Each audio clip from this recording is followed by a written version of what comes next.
എന്ന അധമ ജന്മത്തിനെയും മണ്ണിൽ പിറന്നു വീഴുന്നതിന് മുമ്പേ കൊല്ലേണ്ടതായിരുന്നു. ഗർഭാവസ്ഥയിൽ നിന്റെ ജാതകം പ്രവചിക്കാൻ ആകാശത്ത് മഹത്വാക്യങ്ങളൊന്നും മുഴങ്ങിയില്ല. അതിന്റെ ശിക്ഷ അനുഭവിച്ചു പലരും അനവധി തവണ. ഇവിടെ ഞാൻ ഉപേക്ഷിക്കുകയാണ് നിന്നെ. തകർന്ന അസ്ഥിബന്ധങ്ങൾ മുളവെച്ച് കെട്ടി ശേഷം ജീവിതം പിഴയ്ക്കാൻ വെറുതെ വിടുകയാണ് നിന്നെ ഞാൻ. അവനെ ആ അവകാശം ഞങ്ങൾക്ക് വിട്ടുതരണം.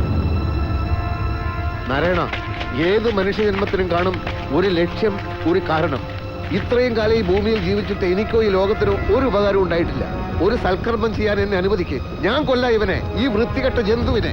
ഇല്ല, ഈ മിളേച്ചനെ കൊന്ന് നിങ്ങളുടെ കൈകൾ അശുദ്ധമാക്കണം.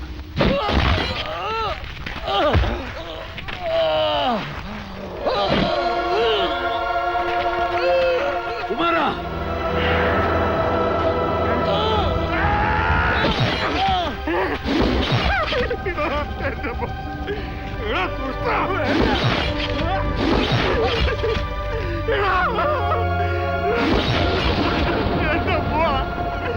എന്നെ മോളെ കൊല്ലിട്ടില്ല.